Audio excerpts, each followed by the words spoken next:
नमस्कार. आज आपण एका विशेष पौर्णिमेबद्दल बोलणार आहोत. कोजागिरी पौर्णिमा. यालाच शरद पौर्णिमा असंही म्हणतात, बरोबर? अगदी बरोबर. शरद पौर्णिमा. तर आपल्याकडे जी माहिती आहे त्या आधारावर आपण जरा खोलवर जाऊया. या रात्रीचं नेमकं महत्त्व काय आहे? काय कथा आहे त्यामागे? परंपरा कशा आहेत आणि त्याचे वेगवेगळे पैलू काय आहेत? हे सगळं समजून घेऊया. नक्कीच. चला तर मग. ही रात्र म्हणजे फक्त पौर्णिमेचा सुंदर चंद्रप्रकाश नाहीये. असं ऐकलंय की ही देवी लक्ष्मी आणि जागृती यांच्याशी पण जोडलेली आहे. हे नेमकं काय आहे? तुम्ही अगदी महत्वाच्या मुद्द्याला हात घातलाय.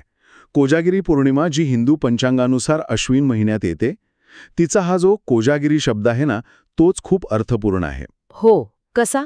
त्याचा उगम आहे को जागर्ती या संस्कृत प्रश्नामध्ये. को जागर्ती म्हणजे कोण जागे आहे, अशी मूळ श्रद्धा आहे बरं का, की या रात्री देवी लक्ष्मी म्हणजे धनधान्याची देवता ती स्वतः पृथ्वीतलावर येते आणि कोण जागे आहे असं विचारत फिरते. आणि जे लोक जागे असतात म्हणजे फक्त डोळे उघडे ठेवून नाही, तर खऱ्या अर्थाने सजग असतात, जागरूक असतात, त्यांच्यावर देवी प्रसन्न होते असं मानलं जातं. त्यांना सुख समृद्धीचा आशीर्वाद देते. वा. आणि म्हणूनच मग या श्रद्धेतून लक्ष्मीपूजन, रात्रभर जागरण करणं आणि अर्थातच ते आपलं प्रसिद्ध मसाले दूध किंवा खिरीची परंपरा हे सगळं सुरू झालं. म्हणजे देवी लक्ष्मी स्वतः आशीर्वाद द्यायला येते ही कल्पनाच किती छान आहे. पण या मुख्य कथेव्यतिरिक्त अजून काही कथा किंवा संदर्भ आहेत का या रात्रीशी जोडलेले? कारण आपल्याकडे कसं प्रत्येक सणामागे भरपूर कथा असतात. हो, नक्कीच अनेक कथा आणि संदर्भ आहेत. त्यांनी या रात्रीला अजूनच पैलू मिळतात. सगळ्यात जास्त प्रचलित अर्थातच ही लक्ष्मीची कथा जी आपण आत्ता बोललो.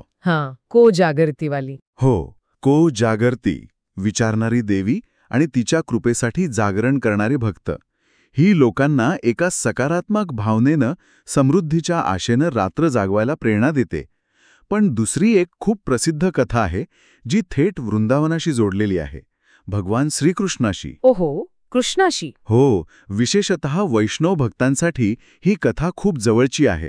असं म्हणतात की याच शरद पौर्णिमेच्या निरभ्र सुंदर रात्री भगवान श्रीकृष्णाने वृंदावनात गोपिकांसोबत ती दिव्य महारास लीला केली होती. रासलीला याच रात्री? हो, आणि याच कथेचा एक भाग असाही सांगतात की त्या रात्री चंद्राच्या शीतल प्रकाशात ठेवलेले दूध किंवा खीर ते कृष्णाच्या स्पर्शाने आणि त्या रास लीलेमुळे अमृतासमान पवित्र झालं. अरे वा. त्यामुळे मग चंद्रप्रकाशात दूध किंवा खीर ठेवून त्याचा प्रसाद घेण्याची प्रथा सुरू झाली.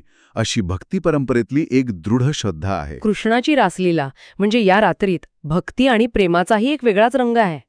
आणि तिसरा संदर्भ कोणता म्हणत होतात तुम्ही? तिसरा संदर्भ थोडासा म्हणजे व्यावहारिक आणि निसर्गाशी जोडलेला आहे. निसर्गाशी कसा? कोजागिरी पौर्णिमा येते तेव्हा पावसाळा संपलेला असतो आणि छान आल्हाददायक शरद ऋतूची सुरुवात झालेली असते. हवामान बदललेलं असतं. हो, आणि याच काळात शेतामधून नवीन पीक घरात आलेलं असतं किंवा येत असतं. तर निसर्गाने दिलेल्या या देणगीबद्दल कृतज्ञता व्यक्त करण्याची, आलेल्या धान्याची पूजा करण्याची, एक प्रकारे कापणीचा आनंद साजरा करण्याची हार्वेस्ट फेस्टिवल ही वेळ मानली जाते. अच्छा, म्हणजे हा एक प्रकारचा हार्वेस्ट फेस्टिवल पण आहे? अगदी. काही ठिकाणी याला नवान्न पौर्णिमा असंही म्हणतात, म्हणजे नवीन अन्नाची पौर्णिमा. नवान्न पौर्णिमा, हे नवीन नाव कळलं. पण हे लक्षात ठेवायला हवं की या कथा वेगवेगळ्या प्रदेशात थोड्याफार फरकाने सांगितल्या जातात. हो, ते तर असतंच. त्यांचा अगदी शब्दशः अर्थ घेण्यापेक्षा त्या काळातल्या लोकांच्या श्रद्धा, त्यांच्या समजुती, त्यांची संस्कृती याचं प्रतिबिंब म्हणून त्या पाहिल्या पाहिजेत. बरोबर. ते आपल्याला सांगतात की आपले पूर्वज निसर्गाशी, देवाधर्माशी कसे जोडलेले होते. खरंच. किती वेगवेगळे पदर आहेत एकाच रात्रीला. लक्ष्मीचा आशीर्वाद, कृष्णाची रासलीला, निसर्गाप्रती कृतज्ञता, सगळं एकत्र. पण या कथा आणि श्रद्धेच्या पलीकडे म्हणजे आजच्या काळात कोजागिरीचं काही विशेष आध्यात्मिक किंवा सांस्कृतिक महत्त्व अजूनही टिकून आहे का, की फक्त एक परंपरा म्हणून साजरी करायची? नाही, नक्कीच आहे. याचं महत्त्व आजही अनेक स्तरावर आहे आणि ते समर्पकही आहे आजच्या काळात. कसं काय? पहिलं आणि सर्वात महत्त्वाचं म्हणजे अर्थातच देवी लक्ष्मीची कृपा मिळवणं. लोक आजही मनोभावे पूजा करतात, प्रार्थना करतात, आर्थिक स्थैर्य मिळावं, घरात भरभराट राहावी यासाठी देवीला आर्जव करतात. ही एक सकारात्मक ऊर्जा देणारी गोष्ट आहे. हां, ती श्रद्धा महत्वाची आहे. दुसरा म्हणजे कोजागिरी म्हणजे कोण जागे आहे. आपण मगाशी बोललो, हो, पण हा फक्त शारीरिक जागरणाचा प्रश्न नाहीये बरं का. याचा एक खोल आध्यात्मिक अर्थ आहे. आध्यात्मिक. हो, ही रात्र आपल्याला आंतरिक जागृतीसाठी आवाहन करते. बाहेरच्या गोंधळापासून दूर जाऊन स्वतःच्या आत बघण्याची, आपल्या विचारांबद्दल, आपल्या कृतींबद्दल सजग होण्याची ही संधी आहे. वाईट सवयी, नकारात्मक विचार यांपासून दूर राहून जागृत राहण्याचा संदेश यात आहे. हे एक प्रकारचं आत्मपरीक्षण आहे, आत्मशुद्धी. म्हणजे जागे राहणं हे फक्त डोळे उघडे ठेवणं नाही, तर मनाने आणि बुद्धीने सजग असणं. हा विचार खरंच खूप महत्वाचा वाटतोय मला. अगदी. तिसरा महत्वाचा पैलू म्हणजे सामाजिक एकात्मता. कोजागिरीच्या निमित्ताने कुटुंब, मित्रमंडळी, शेजारी एकत्र येतात. हो, हल्ली हे खूप कमी होतं. बरोबर. हल्लीच्या धावपळीच्या काळात, विभक्त कुटुंब पद्धतीत असे एकत्र येण्याचे क्षण खूप महत्वाचे झाले आहेत. लोक एकत्र बसून गप्पा मारतात, भजन कीर्तन करतात, कथा ऐकतात, एकमेकांना खीर किंवा दुधाचा प्रसाद देतात. यातून सामाजिक सलोखा वाढतो, नातेसंबंध घट्ट होतात आणि आपली संस्कृती पण जिवंत राहते. हे खरंय, एकत्र येण्याला खूप महत्व आहे. चौथा मुद्दा, निसर्गाशी संबंधित. शरद ऋतूची सुरुवात तशीही छान असते. आकाश निर्भ्र, हवा सुखद. या काळात नवीन पिकांचं स्वागत करणं, निसर्गाच्या चक्राचा आदर करणं, कृतज्ञता व्यक्त करणं, हा भाग आपल्याला आपल्या मुळांशी, पर्यावरणाशी जोडून ठेवतो. बरोबर. आणि पाचवा मुद्दा आरोग्याच्या दृष्टिकोनातूनही पाहिला जातो, विशेषतः आयुर्वेदाच्या संदर्भात. आरोग्याचा? हो. तो कसा? आयुर्वेदानुसार शरद ऋतूमध्ये पित्ताचा प्रकोप वाढण्याची शक्यता असते. अच्छा. आणि दूध आणि तांदूळ म्हणजे खिरीचे घटक हे दोन्ही शीतल आणि पौष्टिक मानले जातात. आणि ती पारंपरिक समजूत आहे की चंद्रकिरणांमध्ये काही औषधी गुणधर्म असतात, ज्यामुळे दूध अधिक गुणकारी होतं. त्यामुळे शरीरातील अतिरिक्त उष्णता कमी व्हायला मदत होते, असं म्हटलं जातं. अर्थात याला थेट शास्त्रीय पुरावा नसला तरी ऋतूनुसार आहारात केलेला हा बदल आरोग्यासाठी चांगला मानला जातो. वा, म्हणजे ही पौर्णिमा फक्त धार्मिक नाहीये, तर तिला सामाजिक, सांस्कृतिक, आध्यात्मिक आणि आरोग्यविषयक असे कितीतरी कंगोरे आहेत. हे ऐकून खरंच खूप छान वाटलं. मग आता हे सांगा की ही पौर्णिमा साजरी करण्याची पद्धत काय आहे? काय काय तयारी करतात लोक? हो, काही ठराविक रीतिरिवाज आहेत जे परंपरेने चालत आलेत. अर्थात त्यात थोडे प्रादेशिक फरक असू शकतात. पहिली पायरी म्हणजे स्वच्छता. कोणत्याही सणासारखंच कोजागिरीच्या दिवशी पण घराची विशेष स्वच्छता करतात. घर अगदी लख्ख करतात, देवघर सजवतात. देवी लक्ष्मीच्या स्वागतासाठी एक प्रसन्न, पवित्र वातावरण तयार करतात. रांगोळी, आंब्याच्या पानांचं तोरण. हो. मग संध्याकाळी किंवा रात्री मुहूर्तानुसार देवी लक्ष्मीची पूजा होते. चौरंगावर किंवा पाटावर लाल कापड टाकून देवीची मूर्ती किंवा फोटो ठेवतात. काही जण सोन्या चांदीची नाणी किंवा धान्य पण ठेवतात. मग यथासांग पूजा, दिवा, अगरबत्ती, फुलं. कमळाचं फूल मिळालं तर उत्तमच. कमळ हे लक्ष्मीचं आवडतं फूल म्हणतात. हो, फळं आणि मुख्य म्हणजे नैवेद्य. नैवेद्याला पोहे किंवा मग ती खीर, दूध. काही ठिकाणी श्रीसूक्त पठण करत पूजा करतात.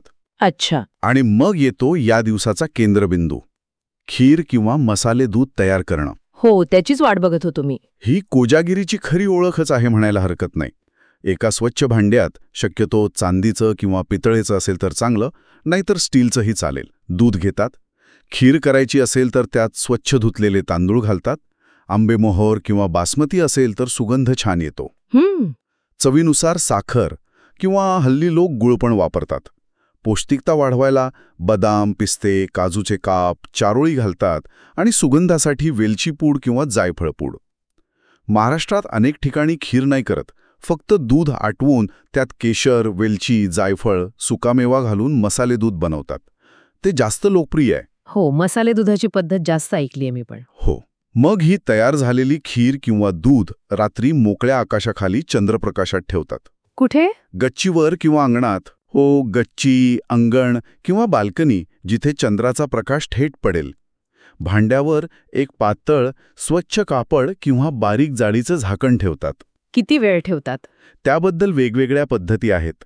काही जण मध्यरात्रीपर्यंत ठेवतात, तर काही ठिकाणी रात्रभर पण ठेवतात. श्रद्धा अशी आहे की पौर्णिमेच्या चंद्राची किरणं त्या दुधात किंवा खिरीत उतरतात. त्यामुळे ते अमृततुल्य होतं आणि त्याचा प्रसाद घेतल्याने आरोग्य मिळतं, आयुष्य वाढतं आणि घरात समृद्धी येते. अमृततुल्य. पण इथे स्वच्छतेचा मुद्दा पुन्हा महत्वाचा आहे बरं का. हो, ते तर आहेच. उघड्यावर अन्न ठेवताना खूप काळजी घ्यावी लागते. त्यावर धूळ, कीटक वगैरे पडू नये म्हणून व्यवस्थित झाकण हवं. आणि दुधासारखे पदार्थ जास्त वेळ बाहेर असुरक्षित ठेवले तर ते खराब पण होऊ शकतात. बरोबर. त्यामुळे श्रद्धेचा आदर करतानाच व्यावहारिकदृष्ट्या काही तास, समजा रात्री 9, 10 ते 12 वाजेपर्यंत चंद्रप्रकाशात ठेवून नंतर ते भांडं घरात आणून थंड जागी ठेवणं जास्त सुरक्षित वाटतं. हो, हे जास्त प्रॅक्टिकल आहे. लक्ष्मीच्या को जागरती या प्रश्नाला प्रतिसाद म्हणून भक्त रात्रभर जागे राहण्याचा प्रयत्न करतात. फक्त जागे राहतात? नाही, नुसतं जागे नाही राहायचं. तो वेळ सत्कारणी लावला जातो. भजनं म्हणतात, कीर्तनं करतात. देवी लक्ष्मीची स्तोत्र जसं श्री सूक्त, महालक्ष्मी अष्टकम यांचं पठण करतात. ओम श्री महालक्ष्मी नमा किंवा ओम नमो भगवते वासुदेवाय अशा मंत्रांचा जप करतात. काही ठिकाणी धार्मिक कथा वाचतात किंवा ऐकतात. गप्पा मारतात किंवा मग पत्ते, बैठे खेळ खेळूनही रात्र जागवतात. म्हणजे कंटाळा येत नाही आणि सगळे एकत्र राहतात. म्हणजे जागरण म्हणजे फक्त जागं राहणं नाही, तर एकत्र येऊन चांगला वेळ घालवणं. अगदी. आणि शेवटी दुसऱ्या दिवशी सकाळी किंवा रात्री पूजेनंतर लगेच हे चंद्रप्रकाशात ठेवलेलं अमृततुल्य दूध किंवा खीर प्रसाद म्हणून घरातल्या सगळ्यांना आणि शेजाऱ्यांना, मित्रमंडळींना वाटतात. या दिवशी दानधर्माला पण विशेष महत्त्व आहे.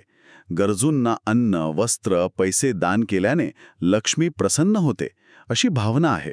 खरंच किती व्यवस्थित आणि साग्रसंगीत पद्धतीने हा सण साजरा होतो. सगळी प्रक्रियाच खूप आनंददायी आणि सकारात्मक वाटते मला. पण इथे एक प्रश्न मनात येतोच, जो कदाचित अनेकांना पडत असेल. आपण इतक्या श्रद्धेने म्हणतो की चंद्रप्रकाशामुळे दूध अमृत होतं, पण याबद्दल विज्ञानाचा दृष्टिकोन काय आहे? कारण एकीकडे आपली परंपरा आहे जिचा आपण आदर करतोच, पण दुसरीकडे तार्किक विचार आणि वैज्ञानिक सत्य पण महत्वाचं आहे, नाही का? हो, हा प्रश्न खूप महत्वाचा आहे आणि तो विचारला जाणं अगदी स्वाभाविक आहे. बघा, पारंपरिक श्रद्धा आणि लोकमान्यता यानुसार शरद पौर्णिमेच्या चंद्राच्या किरणांमध्ये काही विशेष औषधी गुणधर्म असतात. ही किरणं दुधात शोषली जातात आणि त्यामुळे ते अधिक पौष्टिक, शीतल आणि आरोग्यासाठी लाभदायक म्हणजेच अमृतमय होतं, असा विश्वास आहे.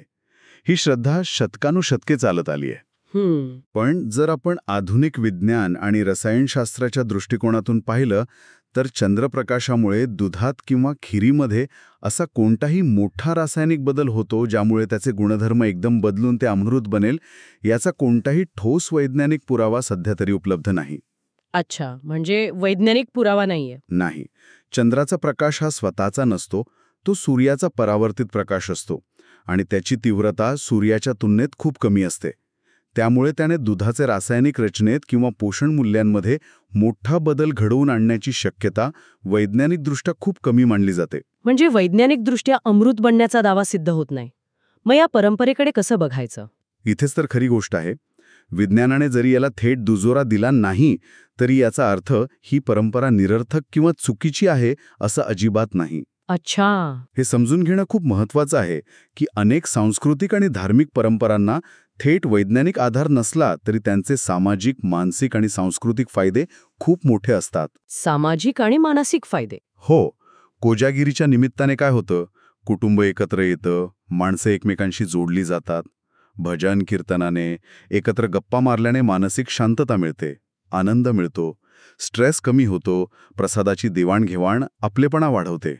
आणि सगळ्यात महत्त्वाचं म्हणजे यातून आपली संस्कृती, आपल्या परंपरा पुढच्या पिढीपर्यंत पोहोचतात. हो, हे खरंय. त्यांची एक ओळख टिकून राहते. त्यामुळे वैज्ञानिक दृष्टिकोन जरूर बाळगावा, पण त्याचबरोबर या परंपरेमागची भावना, तिचा सामाजिक संदर्भ आणि त्यातून मिळणारा मानसिक आधार यांचाही आदर करायला हवा. आणि हो, स्वच्छतेसारख्या व्यावहारिक गोष्टींची काळजी घेतली की झालं, आरोग्याचा धोका पण टाळता येतो. अगदी बरोबर. श्रद्धा आणि विवेक यांचा समतोल साधणं गरजेचं आहे. परंपरेचा आनंद घेताना व्यावहारिक आणि आरोग्याची काळजी घेणं महत्वाचं आहे. बरोबर. तुम्ही मगाशी खीर बनवण्याची पद्धत सांगितली होती, ती पुन्हा एकदा थोडक्यात सांगाल का? ऐकणाऱ्यांपैकी कोणाला घरी करून बघायची असेल तर सोपं जाईल. हो, का नाही. खीर बनवणं खरं तर खूप सोपं आहे. साहित्य साधारणपणे असं: 1 लिटर चांगलं दूध घ्यावं, म्हशीचं किंवा फुल क्रीम. त्यासाठी साधारण पाव कप म्हणजे सुमारे 50-60 ग्रॅम चांगले सुवासिक तांदूळ. आंबेमोहोर असेल तर उत्तम.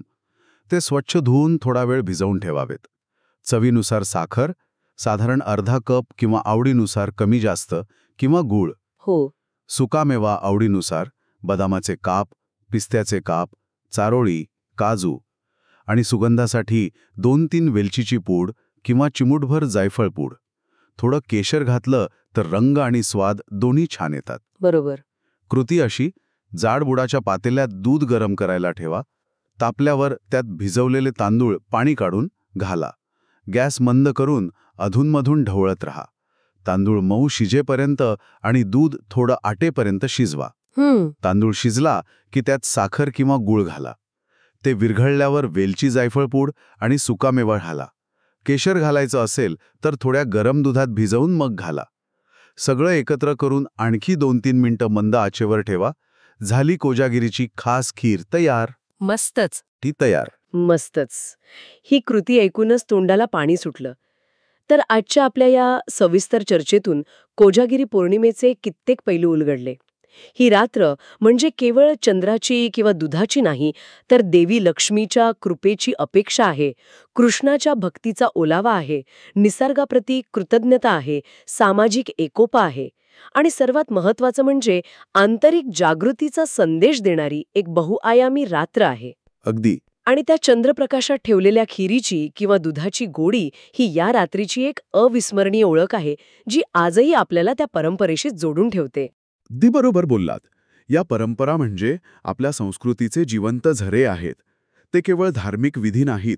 ते आपल्या जगण्याला अर्थ देतात, आपल्याला एकत्र आणतात आणि आपल्या मूल्यांची आठवण करून देतात. स्वच्छतेची आणि आरोग्याची काळजी घेत, श्रद्धेचा आणि त्यामागच्या भावनेचा आदर करत या परंपरा आजही तितक्याच आनंददायी आणि महत्त्वाच्या आहेत. ते आपल्याला सांगतात की आपण कोण आहोत आणि कुठून आलो आहोत.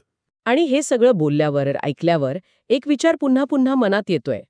देवी लक्ष्मी विचारते, को जागर्ती, कोण जागे आहे?